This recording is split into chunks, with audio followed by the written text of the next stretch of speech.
What's up, everyone? Jeremy Gerard from Mythic Customs here with one of my short customizing tutorial videos. Today's video, we're going to customize a skeleton legion builder. What I'm going to do is, in real time, I'm going to customize it right on the video to show you how just with a little bit of paint and maybe swapping some parts, you can really do something cool with a skeleton legion builder. Not hard to do this. This is a great project if you're just getting started customizing and you want something that's going to really look great on your shelf, really add some differentiation to your skeleton forces. This one is for you. So let me show you exactly what I mean here. I'll show you an example. I'm going to bring up an image here. So what you can see here, this image that I have, this shows a skeleton legion builder, a standard skeleton legion builder over on the left-hand side. And then on the right, that is essentially the custom we're going to do today, or one very similar to it. Now you look at that and it looks like it's pretty complex. It looks like it's got a lot going on. The reality is we're going to do this by using a couple paints, like 3 different paint colors, 1 brush, and maybe a few extra accessories. This is something that anyone can bang out super easy, super quickly. When I say super quickly, we're going to literally do it in real time on this video. So you're going to see how fast it can be done. So first things first. Skeleton Legion builder. This is one of the Skeleton Legion builders from the recent reinforcements wave. So these are the figures. A lot of people, grabbed these reinforcements. These are something that, as I'm recording this, are somewhat plentiful. A lot of customizers, a lot of people picked up extras to build out their armies and provide some custom fodder. So it's a great figure to do that with.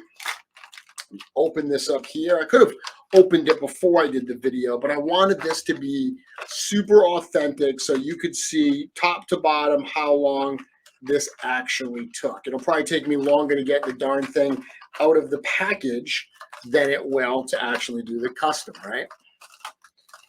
All right, so got this character out. Very cool. And I'm also going to open up his little baggie here. I'll open up his belt. I'll open up his pauldron armor. Maybe I'll give him just 1 pauldron as part of this. I'll just do 1 of them. I like that look. Okay. Put that aside. So we're only going to use a couple different paints here.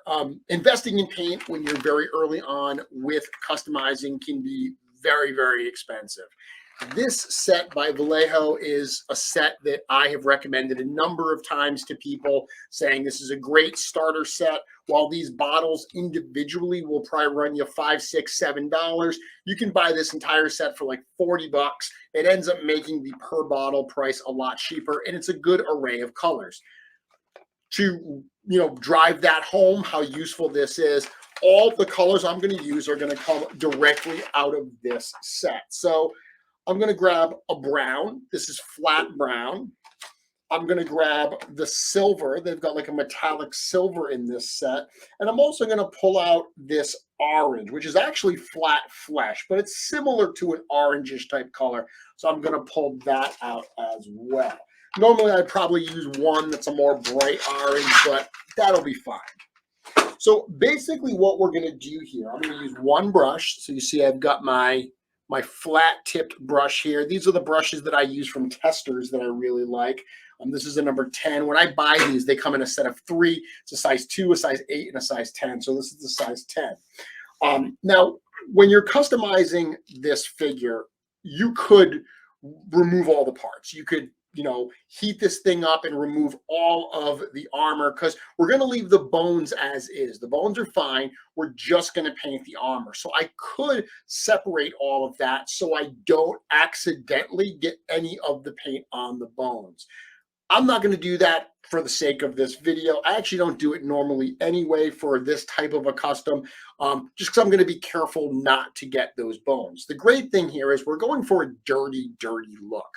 we're going to use that silver paint to do some dry brushing to add some scuffs, because this Legion builder, this armor, this is a gunmetal color. It's all one color. I'm not going to prime it. I'm not going to base coat it. I'm going to paint right on top of it. It's a great base color to use. So I'm going to dry brush some silver first to get like some scuffing. Then I'm going to dry brush some brown to give it some dirt type color. Then I'm going to do a little bit with that orange, just kind of in some creases to make it look like some rust. Cool? You with me? Awesome. So I am going to pull the head off just so I don't actually get any paint on that. So first things first, I'm going to use the silver. Got my paint tray here, and let me actually move this camera, and let me angle this down so you can see exactly what I'm doing here. So you'll be able to hear me, but not really see. There we go. These are not even open yet. I haven't even cracked this open.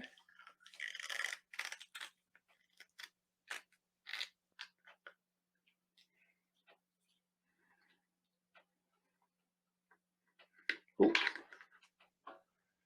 there we go. So I've got my towel here that I'm gonna wipe this off on. Now this is not the silver I normally use for doing this. I normally use the Craft Smart tin that I always talk about, but this one will be fine for the purposes of this. So what I'm going to do is just dry brush on a little bit of this silver to add some scuffing. And when I'm doing this, what I'm focused on is edges. Okay, I'm focused on the edges of things. Like you look at this armor right here, the way it's got these different sculptural details. What I want to do is I want to just put, and I've wiped this off, I want to just put that dry brushing right on those edges, because that's what would scuff first, right? That knee, that exposed knee, right? If this skeleton was in battle and he was, moving around or clawing his way up from the grave, it's going to be the tip of this knee that really gets scuffed up first. And you don't have to really be that precise. I mean, you can see I'm just hitting it with all of this silver.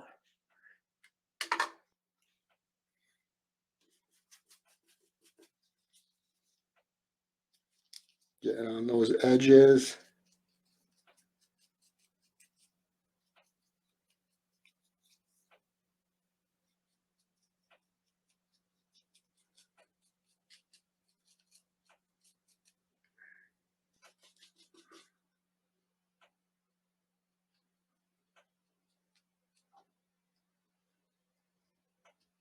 There's no right way or wrong way to do this. Like I said, you just want to add some of this scuffing so it looks like it's banged up. Same thing on the chest right here. So right on that chest, what I'm going to do, there we go, just pull it down. Want it to look like it's been trashed in battle. Edges of those hands underneath. This is very simple, and anybody can do this. Anybody can just do this little bit of brushing here.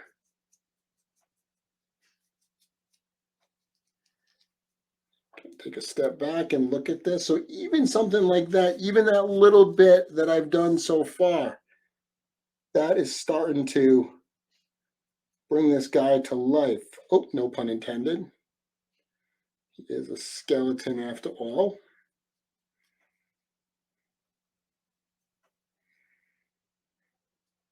Okay, so next, I'm going to use the brown, and I'm not even going to change my brush. I'm just going to use the exact same brush. I'm going to use some brown here. Now I'm going to do the exact same thing. Getting that little brown. I've done a video about this, using like a silver and a brown. It's what I call the Urzok effect. Because if you look at the figure of Urzok, the orc, this is kind of what he has. He's got you know, a dark colored armor with some brown and some silver dry brushing to create this dirty, scuffed up look on his armor. So that's what I call it the Urzak effect. Now, obviously, you know, the legs, when I do this, open. So see right there, I put too much paint. I hit that with too much paint. It wasn't uh, wiped off enough. That's fine if you do that. Just use your brush and rub it in. It's okay. I can even use my hand. I can even put my hand in there and rub it in. Not a problem at all.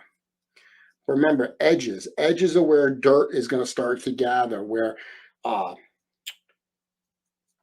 the scuffing is going to start to happen.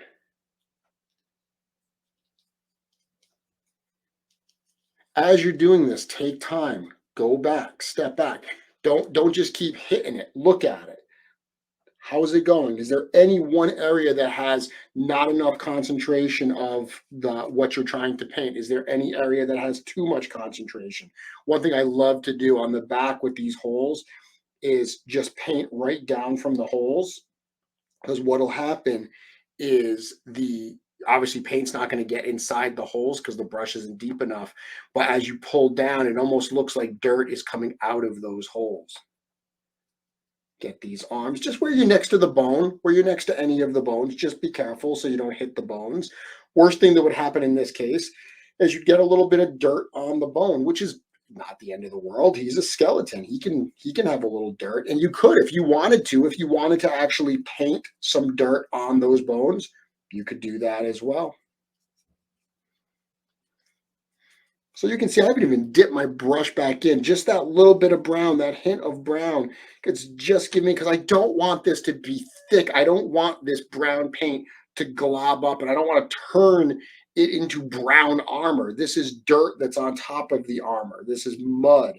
So this is very, very subtle. That's what you're going for here. Very, very subtle.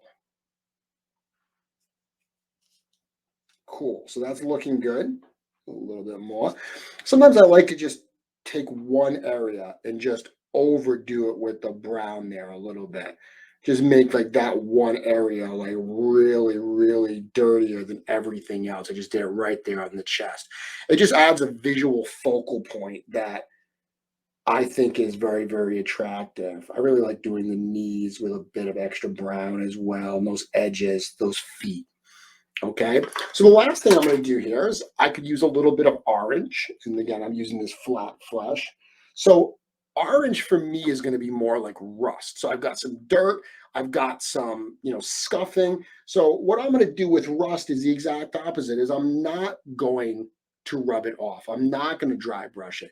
What I'm going to do, and I'm going to do it right here on the seam there, is I'm just going to blot that in there really thick. So see how that's like really, really thick in there?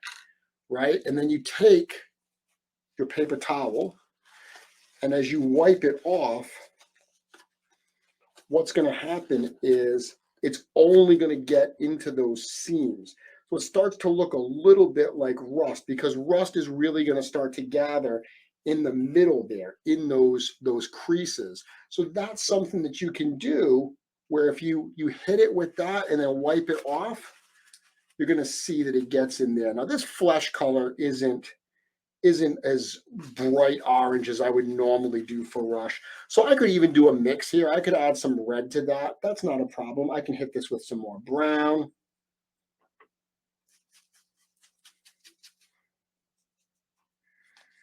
But again, it is a skeleton. There's no wrong way to do this. Any kind of making it dirty, making it nasty, absolutely, absolutely works. It's another thing you can do. You can take that brown and you can just kind of like dabble an area, you know, wipe it off. Different kinds of paint effects on a figure like this work really, really well. A little bit of dabbling for some dirt there. So that's all I'm doing with the paint. And you can see just that little bit is starting to get us to those colors that we're going for. Just by, it adds that color on top of that flat that we were doing there. I'm going to do the same thing to the shoulder piece here. Actually, before I put that head on, we put his belt on. this belt on. And that same thing with that shoulder piece, you know, just hit those edges a little bit. A little bit of silver.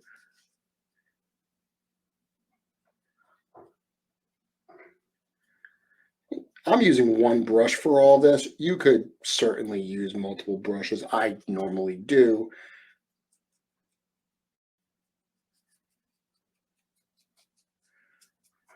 Dirt, scuffing, that's what you're going for here. Put that on. There's other things you could do. I've got a video that I talk about cutting some of these things. You could slice part of this, give it a really cool look.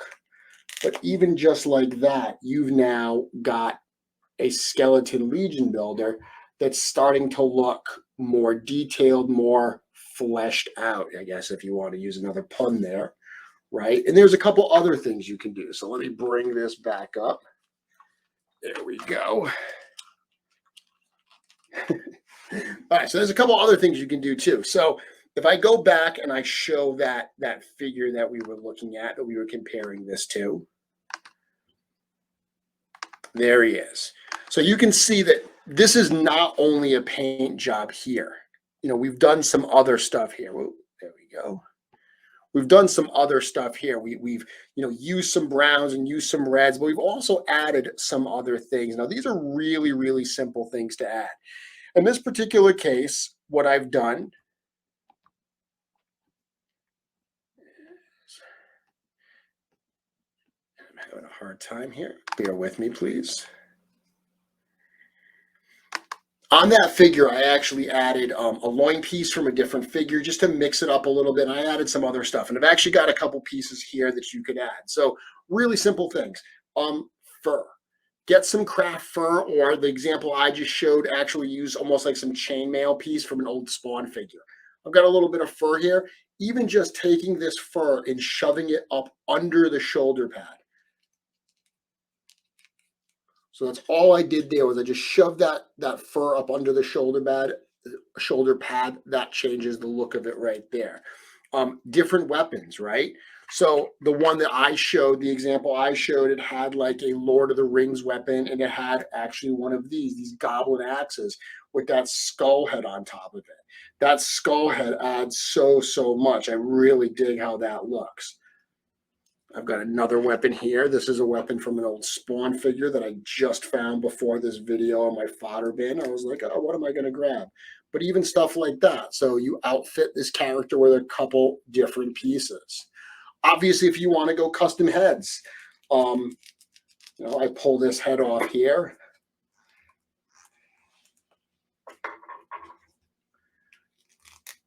This is one of the custom ghoul heads from Legion Shop. So, you put that ghoul head on, and then there you go. Just like that, you've got a whole new looking figure. And actually, that's what I did. That base figure that I was showing you, let me bring up this one here. It started as this. That was, for the examples of this video, I threw a skeleton head on it for that first picture. But ultimately, that's what that was. It was that ghoul right there. And that's all that we're doing. I threw on, I had a chain a minute ago. Oh yeah, it's my pocket. I have this chain from a Hagnon. If you don't have an extra Hagnon lying around, just getting any craft store chain will totally work. I put that chain around his neck, put that head back on. Really, you can see how this is really coming together here. And it looks just like the one that we have there. Slightly different paints. I have it right here. But you can see this was a quick and dirty example of how to do that. But if you're following along at home, this is easily something you can do. This is a couple different paints. This is one paintbrush. This is 20 minutes worth of work. And that includes all my babbling. A couple different accessories, some shredded cloth, some fur, some fodder pieces from some McFarlane or Lord of the Rings or other figures that you stick up under that armor there, a different loin piece, an X-Acto blade that slices some of these pieces up. These are all easy things you can do to customize a skeleton Legion builder to look totally different. Or not only a skeleton Legion builder. the Orc Legion builder, the Goblin Legion builder, all of them have the same single color kind of armor. All of the things that I've shown here by dry brushing that silver, dry brushing the brown to get that scuffed and that dirty look, adding some rust, using some actual orange and not flesh colored. Those are all ways that you can do something super easy, super similar. So if you are thinking of getting started with customizing, if you're like, I don't know where to begin, I want to do something cool, I don't know how to start, pick up a Skeleton Legion builder, grab one. Great. It's a Legion builder, so it's going to be less expensive to begin with.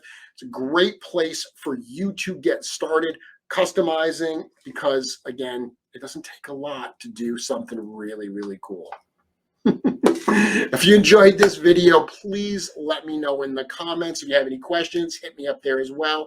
Happy to answer those comments. If you're not already subscribed to the channel, please consider doing so you'll be notified whenever videos like this go live. Thanks for tuning in. Until next time, I can't wait to see what you make.